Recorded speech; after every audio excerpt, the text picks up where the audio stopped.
Okay, I am trying to videotape in this little car and get my face shot. And anyway, I am waiting for Drew.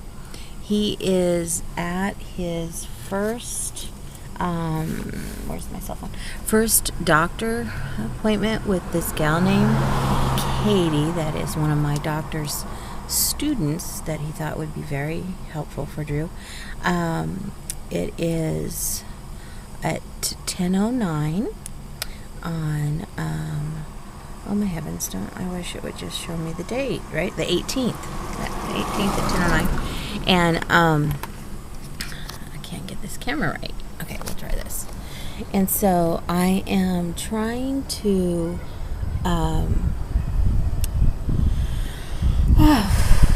boy, I had kind of a restless night. I had a really bad panic. I blogged about, because I had a pretty good day yesterday. I drove my kids to school. I felt really good about that. I kind of get hard on myself because I then felt like, oh, I should have walked the track as well to get my walk in, but I didn't. And so I felt kind of guilty. And so I'm trying to work through that and not do that to myself, but feel proud of myself that I drove the kids to school by myself, which I haven't done for 5-6 months or more. Well, we didn't used to, of course, have to drive them because we lived in the area, but since moving, I haven't driven them at all since November. And then even before that, I think I drove them to school once because they missed the bus, and it was hard even in the district. So I was feeling good about that. Then at that point I had to go meet Melinda, another one of my doctor's students that, she's doing exposure therapy with me, and we drove for, 2 hours. Went really well. I probably told her my whole life story, that poor girl, because I'm quite a chit-chatter, obviously, with all these diaries that you see, but she is too. So we got to know each other really well, and she even told me stuff about her, which is always nice when they do that, because you feel more, I don't know, comfortable about opening up your whole can of worms, right?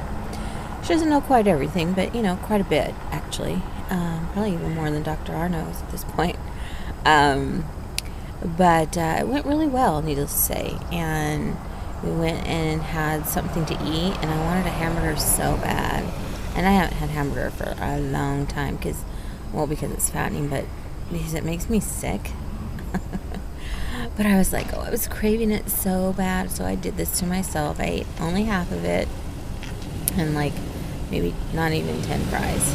And I was so sick the rest of the day after that. And I was like, damn the burger. And my husband, of course, was, I told you. Lovely. So yeah, no more hamburgers for me. I know, and they taste so good, especially after watching Food Inc. Nothing but organic burger anyway, but no, I can't take it. Vegetables and squash and huge salads, those always make me feel the very best. Even for my panic, frankly, eating healthier foods makes me feel better. And getting healthy, taking walks, and losing this weight that I've gained through having panic and the drugs that you take, it affects you in all kinds of ways, and everybody's got their effect. So anyway, I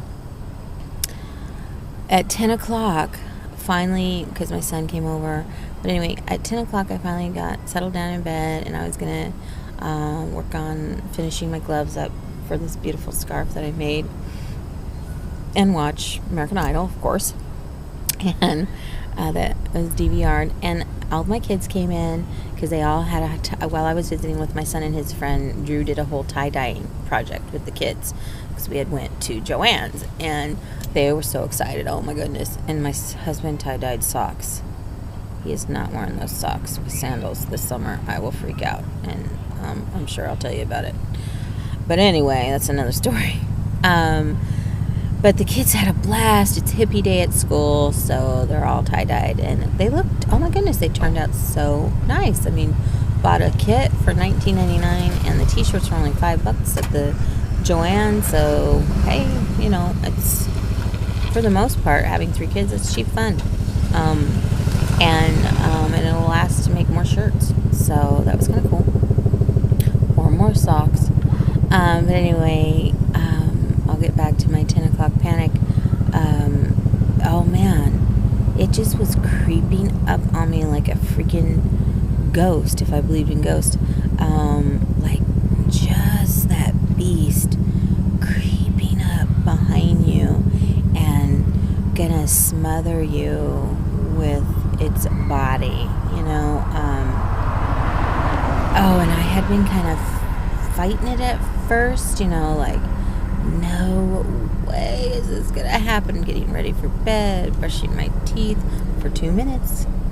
I'm in the dental field. Anyway, so brushing my teeth and just still feeling it coming, but not quite accepting it yet because I was ticked. You get pissed and you're like, dang it, I felt so accomplished today. I'm exhausted. I want to get some sleep. I want to watch my show and relax for a minute. Nope, no relaxing going on. Got in bed. My kids kind of surrounded the bed, was watching, the eliminations with me. Oh my word. They were staring at the TV. They had no idea. My husband noticed me a couple times. I was shaking uncontrollably, sweating, doom and gloom, thinking I was going to die. Right back to those feelings that you just never truly get used to. They never stop completely freaking you out. It's been 6 years. Thinking I was going to die. My husband finally came over to me, and this is the first time I've ever admitted to him I feel like I'm going to die. Because usually I keep all this to myself. And he's like, you're not. And I'm like, I know, but it's what I'm thinking, right? But anyway, I tried to accept, and that's what I put in my blog. I was trying to accept. Breathe. It is the hardest thing in the world to breathe, the proper belly breathing at these moments. It's like torture, the breathing, honestly. I was meditating, I was praying as much as I could get my thoughts together, because they go every which way at that point. It was unexplainable as usual. It's hard to put it all into words. It's like my words aren't graphic enough. It's not enough to even explain to you what happened in that hour. And it felt like a peak of panic for an hour. And then I did take a 0.25 milligrams of Xanax. I'm supposed to take 1 to 2 tabs at night, so like 0.5 to a whole milligram of Xanax, and I never do. But last night I took 2.25s of Xanax, and after the second one I could start it feeling to hit me and get in there, and that ticks me off too, because I don't want to take those stupid pills. I'm gonna, in the next 3 weeks, in 3 weeks from now, probably be working on getting off of those pills. I hate it. I hate the drugs. I don't know. I'm just not a drug addicting type of person, and I hate the control that it has on you, or me. I don't like that feeling. I want to be able to accept, float, and get through this. Period.